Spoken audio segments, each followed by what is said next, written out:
خبر شامل کریں گے فیصل آباد سے ہمارے نمائندہ محمد آصف کی۔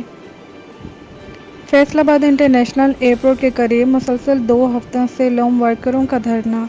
لوم ورکرز کا کہنا ہے کہ حکومت نے 20% مزدوری ریٹ بڑھایا جبکہ لوم مالکان نے 15% ریٹ بڑھایا ہے۔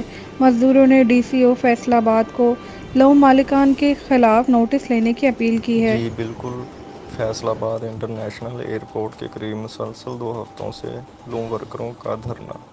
مزدوروں نے حکومت اور لوم مالکان کے خلاف نعرے بازی کی۔ مزید مزدوروں کا کہنا ہے جب تک ہمارے مطالبات کو پورا نہیں کیا جاتا تب تک دھرنا جاری رہے گا۔ دھرنے کی وجہ سے عوام کو شدید مشکلات کا سامنا کرنا پڑ رہا ہے۔